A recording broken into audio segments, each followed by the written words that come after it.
Magandang araw sa inyo lahat. Ito ang The Goodness of God every Wednesday mula alas 8 hanggang alas 9 ng gabi dito sa aming Facebook page, The Jesus Christ Church. Ito ang The Goodness of God. Magandang gabi po sa inyong lahat mga brothers and sisters. So, I'm Chanti po from Fiesta Calulut. So, nag-start po ako sa church 2010 and then this July, going 16 years na po ako naglilingkod kay Lord. Amen. So, 16 years dahil ito sa programa na gusto naming malaman from the start na hindi mo kilala ang ating mahal na Panginoon hanggang sa nakilala mo siya. So, that's a total of 16 years. Bigyan mo naman kami sis ng background kung paano ang naging journey mo nang makilala mo ang ating mahal na Panginoon. Sige po. Nag-start ako nung college pa ako. So, nakilala ko si Lord through invitation Okay. kay Brother David. Kasi that time, magkaklase po kami. So, sinishare niya na ako ng Word of God. And that time kasi, meron akong sakit talaga that time, which is hyperacidity. Meron akong hyperacidity na parang every month po kasi nun is parang pag nag-trigger sa akin, hindi ako pwedeng hindi ma-admit or ma-emergency. Which is that time, parang sobrang sakit siya sa part ko kasi yung ano talaga siya, parang severe na to the point na hindi mawawala yung pain without pain reliever na tinutulong sa akin directly. So, during that time, merong krusada, if I'm not mistaken, sa may hindi siya magalang Northville 14 ba or 16, something ganun. And that time, in-invite ako ni Brother David. Sabi niya, try mo, may krusada kami. Merong healing crusade doon. Maraming mga sakit na may napupunta. So ako, during that time kasi is, sa mga nakagisnan na religion, super solid yung faith namin doon. So that time, parang, bago siya sa akin na parang, may mga healing pala kayong mga service na ganun. So ako, out of curiosity, sige nga, try ko, pupunta ako, tignan ko lang kung ano siya, that time. And then, sabi sa akin, shinare lang yun, basta pag pinag-pray ka, dapat maniwala ka lang, huwag kang mag-doubt kasi doon makukuha yung healing. So ako, wala akong idea kung ano because mula nung bata pa lang po akong gusto paglaki namin is mulat kami sa nakagisnang religion. So, wala akong idea na merong mga ganun. So, pumunta kami third day kasama ko yung mga college friends namin. So, nung pagpunta namin, nung altar call na, yun yung hindi ko makakalimutan. Nung tinanong ni Pastor, ano yung pag-pray niya sa akin, sabi ko, hyperacidity po ko. Patong pa lang ni Pastor sa ulo ko, meron akong naramdaman na parang, talagang parang yung electricity na parang pumasok, naramdaman mo pumasok sa katawan mo. Tapos, hindi ko maintindihan ano yun. Sabi ko, ano yun? Sabi ko, parang iba. Tas yung kilabot ko sa buong katawan that time, talagang naramdaman ko siya. On that time, hindi ko pa alam. Holy Spirit pala yun, na talagang pag pinaramdam sa yun ni Lord, talagang hindi mo maintindihan kasi wala ka pang knowledge sa Word of God. So that time, to share lang din, hindi kami kumain kasi tinapos namin yung buong service. Tapos, doon ko na-realize, sandali, bakit wala akong kinain? Hindi sumakit yung tiyan ko. Kasi pag that time, nung college ako, pag nalipasan lang ako, on the spot talaga, magte-trigger na yung tiyan ko. And that time, sabi ko, bakit ganun? Sabi ko, di kami kumain for the whole dinner and all, pero wala akong naramdaman na kahit ano. So, yun lang. After nun, tinanong ako rin, kumusta? Parang ganun. So, ako parang hindi ko ma-explain kung ano yung nararamdaman ko. And then, after siguro, may yung krusada, and then nag-start na ako nag-attend by June katapusan. Doon ako first nag-try na mag-attend sa church. Okay. Yung sinabi mo college student ka, bilang college student, kasi sabi mo nga it's something new to you, no? Yung mga kasama mo ba, are they okay to join you? Sige, tara mag-attend tayo out of curiosity. Ganun din ba yung feeling nila? Actually, sinamahan din nila ako. And then, invited kasi sila ni Brother David. So, magkakaklase kami. So, sige, punta tayo. Kasi parang open din naman sila sa mga ganun na about sa faith service, mga ganun. So, pumunta din sila that time. Tapos you mentioned na ang family mo is coming from a traditional religion. Ano naman ang naging struggle mo sa issue na yon? Grabe yung struggle ko that time kasi college student ako.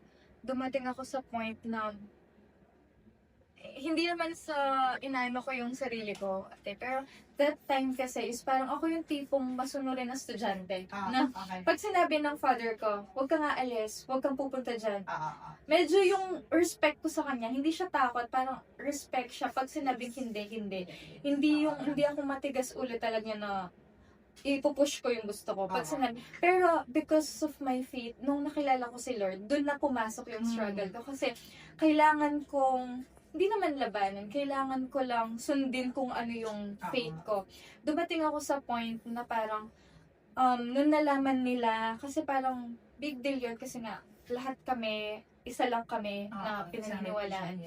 Tapos, that time, nung sinabi ko yun sa daddy ko, dumating yung point na sabi niya, pag hindi ka nag-stop, mag-attend, mag-start ka ng mag-aral.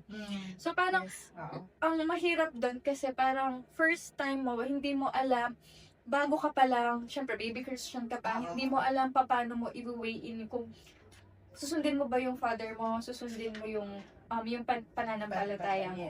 Mahirap siya kasi yun nga, hindi ako sanay na parang sinusuway ko yung gusto ni father and yung family. So, pero for a while, parang ang hirap sa part ko kasi parang ayoko mag-stop, pero wala akong magagawa kasi kailangan ko matapos ng pag-aaral. So, yun, siguro mga ilang Sundays, hindi ako nag-a-attend. Pero after ko nag-graduate, doon na yung time na talagang pinush ko na yung faith ko.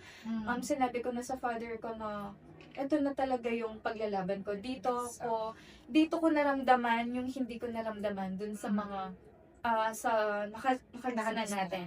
Oo, tapos dito ko nalaman yung kung paano magkaroon ng magandang relasyon kay Lord, paano lumapit kay Lord. And that time, sobrang iyak ko talaga sa kanya na parang, mahal ko kayo, pero uunahin ko yung faith ko. Diba? Kasi you have to choose. Oo, kasi, anong tawag doon, kailangan mong, kumbaga, sabi ni Lord, pag, hindi naman siya literal yung parang, kailangan, unahin mo siya, and then all things, diba, na, will work together for good. So, ayun, praise the Lord, nung inuna ko si Lord, lahat na parang sumunod na. Kasi kung pinili ko that time yung family ko, hindi ko alam saan ako ngayon. Oo nga. Bakit hindi ka naman kasama? Yes. So, nag-decide ka after college, you finally decide for yourself na eto na, I will follow. Oo. Okay. Nung for 16 years, so from single and then you get married, you're having kids, punta naman tayo dun sa transition na ito na, getting married, family life. Ano naman yung naging struggle? May struggle ba? Or paano naging na integrate mo yung pagiging Christian as a mom, as a wife? Yun, actually, yun nga, kahit Christian ka na, kasi marami pa rin talagang mga pagsubok na darating sa buhay na hindi mo maiiwasan yun kasi dun yung way para patatagin ka ni Lord. Nag-start ako 16 years ago, from 16 years ago, tinanong masasabi kong pinatatag ni Lord yung faith ko.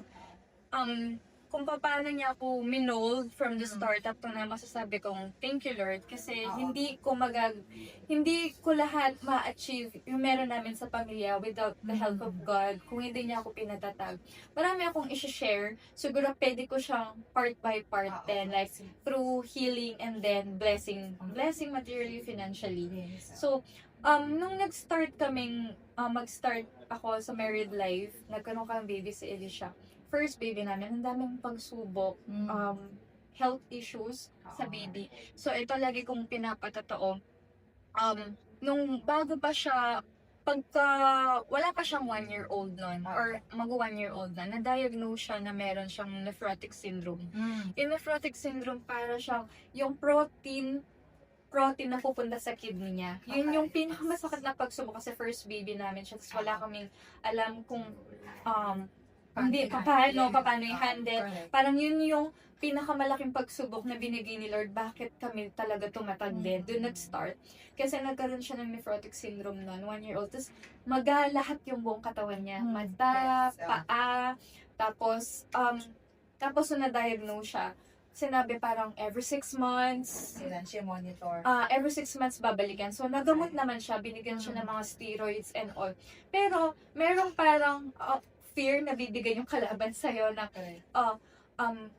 after 6 months, may possibility na bumalik. Kasi yung trauma na naano namin, talagang ang daming ginawa sa kanya, mga series of tests, tinest yung kidney niya, in ultrasound and all, tinignan saan nanggagaling.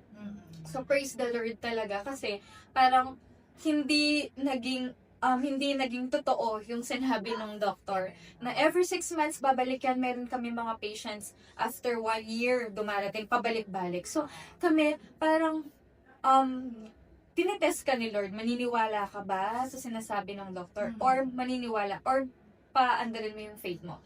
So, that time, nagpray talaga kami kay Lord, pinapray namin. And then, praise the Lord, hindi na bumalik. 13 years old na siya this May. Never nang bumalik yung nephrotic syndrome na yun na sinasabi. So, parang, doon kami tinest ni Lord, paano ka tatatag. Okay. And then, meron pang isa, yung sa tonsillitis niya, 2 years old. After na nephrotic syndrome niya, meron na naman dumating. Which is yung sa tonsillitis niya. 1-year-old hanggang siguro mga around 5 years old. On and off, every month. As in, walang walang non-stop. Every month, nag-antibiotic siya. Dumating sa point, sabi ng doctor, pag hindi natin inalis yung tonsillitis niya, magkakaroon siya ng heart rate, Magkakaroon ng effect sa heart. sa heart niya. So, parang lalaki yung heart niya, tapos magkakaroon ng heart failure, something ganon. Tapos, yun, dumating na naman yung takot ng kaaway. So, tatakutin ka na naman ng kaaway. Pero, as a Christian, syempre, papaandarin mo yung faith mo. So, kami, pinag-pray namin siya kay Lord. Pinalihans namin, pinag-pray namin. And then, after that, hindi rin namin pinagalaw yung tonsils niya. So, binigyan kami ng knowledge ni Lord. Nilipat namin siya ng doctor. Pagkalipat namin ng doctor, ang advice lang ng doctor, normal lang yan. During her age, 1-year-old to 6, usually lumalaki yung mga tonsils. And then, pag 8 to 10 pataas, nagno-normal na yan. So, thank you Lord, praise the Lord, kasi faith na naman yung sinundan namin. Hindi namin siya pina-opera, hindi namin pinatanggal yung tonsils niya. Humingi kami na knowledge kay Lord kung ano yung gagawin namin. So, praise the Lord. Again, si Elisha, 13 years old na, sobrang lakas. Wala na yung tonsil. Hindi na sumusumpong yung tonsillitis niya, pati yung nephrotic syndrome niya. So, yung healing talagang may experience mo pag inuna mo talaga yung pananampalataya mo. Amen. Tapos, meron din kaming experience kay Rich din, nung paglabas niya, sinabi na parang may problem din yung heart niya. So, parang, na sa amin yun? Parang nanumb na kami na, every na lang meron mga pero, again, of course, kung wala kang knowledge sa Word of God, kung wala kang faith kay Lord, maniniwala ka sa sasabihin ng science, parang gano'n. Pero kami, since marami na kami na-experience sa first baby namin, hinayaan lang namin. Tapos dumating pa dun sa point, meron kami din mabigat na pagdaanan kay Rach. Yung nagkaroon siya ng allergic rhinitis sa mata. Talagang pumipikit-pikit yung mata niya na parang ang hirap sa parents na makita mo na parang sinabi may stigmatism siya, meron siyang pero yun din, binigyan kami ng knowledge ni Lord, pinag-pray. And then after that, wala na rin ngayon, okay na siya. So, talagang kung wala ka kay Lord, yung parang, sino tatawagan mo? Kanino ka hingi ng tulong? Na parang kahit pumunta ka sa doctor, science, yun yung mga, yung advice nila sa'yo. Pero since meron tayong Lord, si Jesus, siya talaga yung tatawagan natin. May healer. Yes. Tapos, siguro, part yun ng healing ng mga na-experience ko. Tapos, in terms of financial, material blessings, nag-start po kami ni Brother David na as in, walang-wala. As in, nag-start kami na zero, wala kaming bahay, wala kaming sasakyan, yung work namin, kung masashare ko lang din nun. Sobrang hirap ng buhay namin, 16 years or 10 years ago. Nakikitira lang kami sa parents namin. Yun na testimony ko na rin that time na nagsasahod ako, nagpapa-milk ako. Pag sumahod ako, ang matitira sa sahod ko, 200. So, itong 200 na yung kailangan mong ipagkasya after 15 days pa. Kasi, kailangan mo magpagatas, pag-milk. Tapos, mga bills. Nakakita lang kami that time sa magulang ko. So, sila yung malaking tulong nila sa amin. Kasi sila talaga yung nagsuporta sa inyo. Oo, correct. Parang alam ko yung work ni David nun eh. So, talagang it will not provide para sabi mo nga, para ma-survive mo na after payday, diba? So, talagang struggle mo yun. Okay lang yan. Yun, kasi parang, siguro kung hindi rin kami binigyan ng mabuting parents, Yes. na parang, hindi kami makakapag-survive that year. Kasi parang, Yung si Lord yung gumawa ng paraan. talagang si Lord talaga yung blessing na parang kung titignan mo yung buhay mo 10 years ago, parang ang laki ng pinagbago. Yes. Correct. Tapos, lumipat ako ng work, napunta ako sa parang manufacturing company. Tapos, yun, gumaan-gaan kahit paano yung mga financial namin that time. Kasi parang, compared dun sa una ko talaga, grabe yung parang mag-start ka, tapos may BP ka, tapos yun, may binabayaran kaming bills and all. Tapos after that, lumipat ako ng company pati siya. So, 7 years ako doon. Ang struggle ko din doon, mga ugali naman. Okay. Yes. Kasi parang, kailangan mong makibagay, tapos unionize yung company, so, sobrang hirap. And then, dumating din sa point na iniyak ko na talaga kay Lord. Sabi ko, ayoko na. Pero, si Lord naman, siya yung gumagawa ng way. 7 years ako na, every prayer ko kay Lord, Lord, ayoko na, tulungan mo na ako, gusto ko nang umalis. Pero kasi, ang nakasanayan namin is, parang, in every way mo, dapat, you acknowledge si Jesus, ihingi ka ng help kung ito ba will niya. Hindi ka pwedeng mag-decide for your own will lang. Dapat mag-decide ka kung ano yung will ni Lord.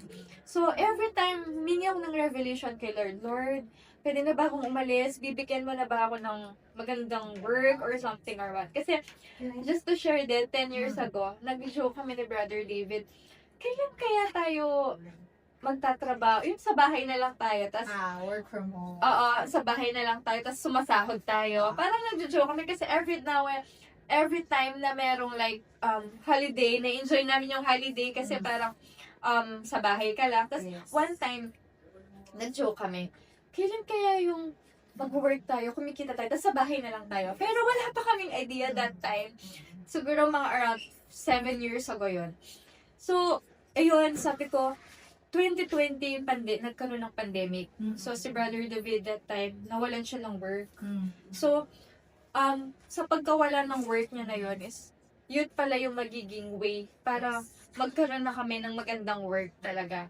Kasi, parang that time, parang hindi kami nag-worry kasi alam naman namin si Lord na magpa-provide. So, nawalan siya ng work. Doon na nag-start yung work from home niya. Amen. 2020, during the pandemic, instead na mawalan kami, yun pa yung naging way ni Lord para mabigyan kami ng mas marami pang blessing. So, that time, 2020 yun. And then, nung nagkaroon na si Brother David ng work from home, doon ako nag-pray kay Lord. Kasi 7 years, siguro 4 years na ako nag-pray kay Lord. Lord, pagod na ako sa work ko. Kailan mo ako bibigyan ng revelation? Aalis na ako dito kasi pagod na ako. And then that time, nung umiyak na talaga kay Lord, lumukod na ako. Kasi parang sobra na yung na-experience kong stress, parang nag-burn out na ako. Parang hanggang sa panaginip ko, ano ko na yung stress. So sabi ko, hindi na to healthy. That's that time, nakapanaginip ako. Nung lumuhod ako kay Lord, that's the time, nakapanaginip ako. Nagsasubmit ako ng resignation.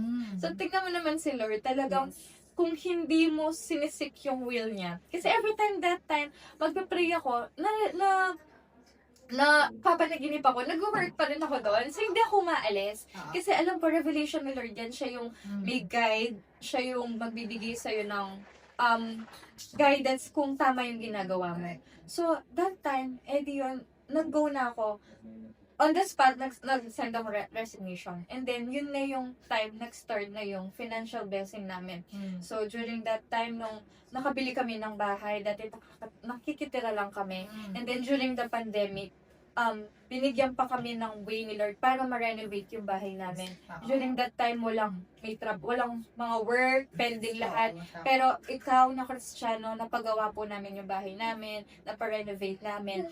And then, sa biyaya din ni Lord, dati pangarap lang po namin na magkaroon kami ng 7-seater na sasakyan. Kasi parang, nung maliit pa yung sasakyan namin, parang yung mga bata pag umaalis kami, hindi kami nagkakasya, parang humikiga sila. Tapos sasabihin nila sa amin, kailan kaya maging malaki yung sasakyan natin? Kasi parang hindi na tayo kasya. Tapos yun po, lumalaki yung family namin. So, 2024, binigyan din ni Lord kami ng magandang sasakyan, 7-seater, na dati pangarap lang po namin. Tapos, yung 2020, sinabi lang namin, Lord, kailan kaya kami mag-work sa bahay, pero kumikita kami. 2020, binigay ni Lord sa amin. So, imagine po, nag-start po kami talaga ng walang-wala. So, talagang 2013, nag-start kami mag-asawa ni David. Tapos, yung mga blessings tuloy-tuloy na dumating sa buhay namin, na hindi namin na-imagine, eto na pala kami ngayon. Na dati, walang-wala kami, nakikita na kami. Tapos, wala kaming bahay, sasakyan and all. Pero sa biyaya ni Lord, lahat ng mga desire namin, ngayon po work from home na kami, kasama namin yung mga bata. And then, kahit pa paano po, may bahay na din kami. And then, yung sasakyan na dati pinapangarap lang namin, tas nagkaroon kami. And then, tas sa work ko naman po, sobrang, patotoo lang din na dati, first time ko kasing magkaroon ng Australian client, hindi talaga ako magaling sa listening.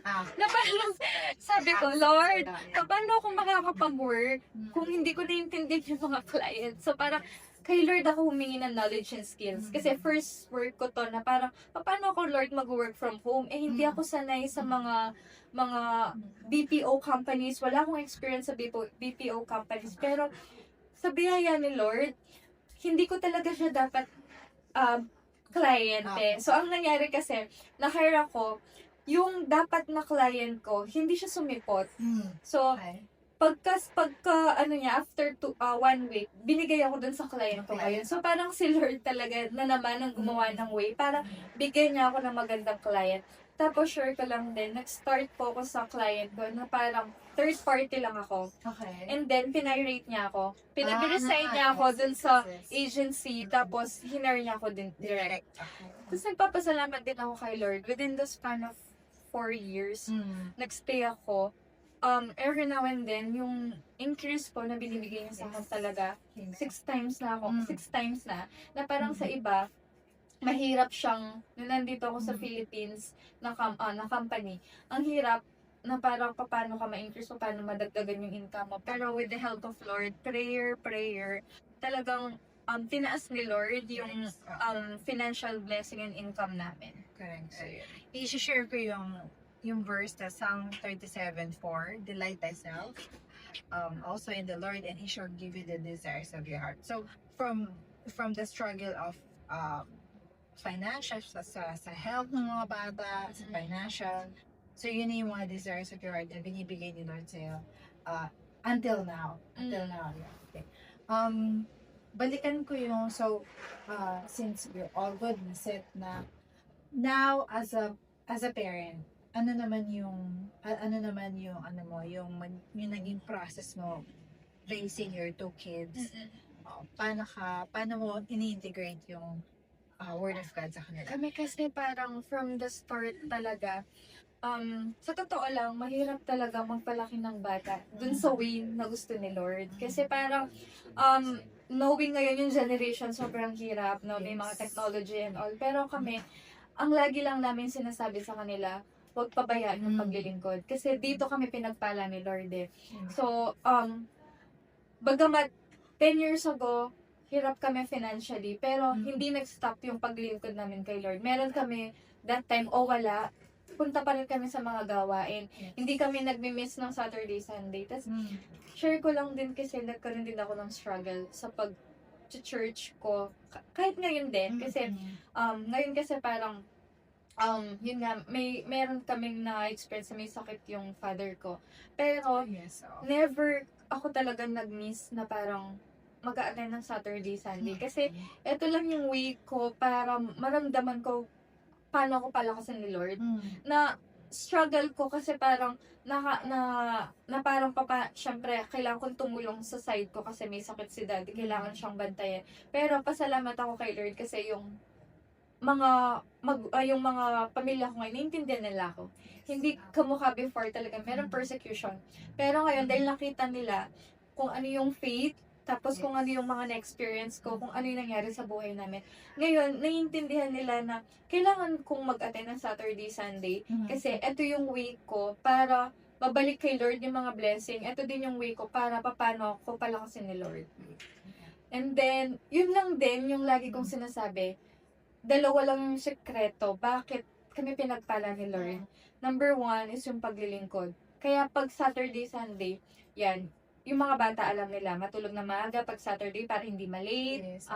Lahat ng mga natutunan namin, pag may practice kayo sa mga kids, dapat nandun kayo, bawal kayo yung wala doon. So, tapos, in terms of pag nagagalit kami sa kanila, merong mga kasamang word of God. Kasi dun yung ano yan, dun yung makakalakihan nila. Hindi puro sermon, hindi puro palo or what. Pero may kasamang sermon na word of God. Kasi ang word of God, powerful. So, kahit bata yan, mararamdaman nila. Yes. And then, pangalawa is yung pagtatapat. Kasi dun kami pinagpala ni Lord. Before, talagang wala kami. Pero dahil nagtapat kami kay Lord, yung blessing beyond measure, hindi mo mawari. Bakit? Ay, ganito pala. Paano nangyari? Paano yung ganun? So, Yes. kasi dalawa yung sinunod talaga namin is yung paglilingkod namin. Hindi talaga kami, kahit ano pang may mga gathering kami, Yes. minsan mga side ka nagagalit. Kasi, for example, merong umuwing mga abroad. Oo. Tapos, sabi, hindi ka ba pwedeng mag-absent? Di ba nila maintindihan na, na darating na ako, once in a blue mo lang ako. Sabi ko, ito kasi yung ito kasi yung paglilingkod namin kay Lord na, dapat talaga siya yung unahin. So, other time, pwede naman. Yung mga ganun ako na-experience until now. Pero yun, since sanay na sila sa akin, ang sabi nila, mga side ko, sagrado sa amin ng Saturday, Sunday. So, naiintindihan nila. Oo, And naiintindihan. at the same time, na witness nila yung changes sa life mo from nothing, tapos bless kayo ni Lord. So, yung pinakita ni Lord na nag-exceed ang lifestyle is, ano na yun, parang maintindihan na family mo na what you are doing is na nasa right way ka ng paglilingkod sa ating mahal na Panginoon. At saka yung siguro din, yung pinaka-importante yung peace. Kasi parang sa lahat ng mga pagsubok na may experience mo sa mundo, pinaka-importante yung at peace ka, na alam mo, kahit may pagsubok, bibigyan na ng solusyon ni Lord yan. Ako sa totoo lang, kahit ngayon na medyo, yung puso ko medyo bigat kasi may naranasan akong pagsubok. Pero at peace pa rin ako kasi alam ko si Lord, hindi niya kayo pababayaan. Yung parang sa lahat ng mga na-experience naming pagsubok, parang malalaman mo na parang, madali na lang kasi si Lord nandyan. At peace ka, parang payapa ka na parang hindi ka pababayaan, hindi ka iiwanan. Yun yung pinaka-importante na sa iba, hindi mo makukuha. Na parang sa mundo sobrang magulo, pero ikaw, na Kristiyano, payapa ka. Kahit anong way, payapa ka na. Kapag gising mo pa lang, thank you Lord, payapa ka na, di ba? Correct. Parang ganun. Hindi ka na nag-worry sa Hindi ka nag-worry. mga nangyayari or kung sa personal man o sa family. Yes. Nagiging parang at peace ka. So, Pag sabi nga, meron tayo dito yung if you obey in our Lord, obey is better than sacrifice. And then, everything will follow. Everything will follow. Yan talaga yung sinunod ko. Kailangan mo siyang unahin kasi kapag inuna mo yung pamilya mo, di ba sabi ni Lord, hindi ka parang, hindi ka worthy Yes. para sa akin pag Oo. sinunod mo yung Oo. iba. Correct. So, 16 years, is there something na mapapashake ka pa? I mean, may situation pa ba na you'll be shaken? I think wala na. Kasi sa dami ng mga 3 years ago, nawalan din ako ng mother na Yes. sobrang sakit. Pero, nagpapasalamat ako kay Lord. Kasi yun lang yung pinag-pray ko kay Lord. Kasi sobrang sakit mawalan ng mother. Parang hindi mo mabatid kung ano yung nararamdaman. Yes. Pero, isa lang yung pinag-pray ko kay Lord. Sabi ko, bigyan mo ako ng katatagan na love para ma-overcome ko agad. Ayoko yung mag-grieve ako ng for a long time. Yes. Hindi dahil hindi ko mahal yung mother ko. It's just that gusto ko, parang wala akong nararamdaman na lungkot. Na parang saglit lang, siguro mamimiss ko lang siya. Pero hindi yung meron kasi parang years. Yes. Sobrang sakit pa na nararamdaman mo. Correct. Pero sa ginawa ni Lord sa akin, parang lalo niya ang pinatatag na parang ngayon na parang nawala yung mother ko, siguro hindi ko naramdaman yung sobrang sakit kasi alam ko din na niligtas siya ni Lord. Kasi parang before siya magkasakit, tumanggap siya. Yes. Oo. So parang yun din, peace ulit na parang kahit sobrang sakit kasi mother mo siya sa laman. Pero yung hindi yung talagang dumating ka sa point na parang na-depress ka or Oo. Correct. So, parang as now, wala ka ng ganong na magpapahina na loob mo or kasi yung mga pagsubok talaga, minsan binibigay ni Lord para lumakas ka. Pero lagi kong pinag-pray kay Lord, huwag mo na akong bigyan ng matinding pagsubok kasi ayoko na. Yung parang gano'n. Kasi parang sabi rin naman sa preaching ni, di ba, ni pastor na always ask for mercy kay Lord na, Lord, kabagan mo kami, huwag mo kang bibigyan ng matinding pagsubok. Di ba? Para yun po.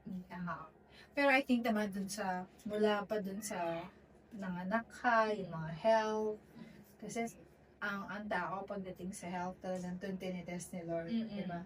Correct. Yung until now, yung dalawang anak mo, they're healthy, ginagabayan sila ni Lord, and then you being provided. Siguro to wrap this interview, medyo madami yung blessing na mo sa akin. Which is good kasi para mapakita natin sa mga tao na hindi struggle lang to follow the Lord. Okay, hindi siya malaking tawag nito, burden.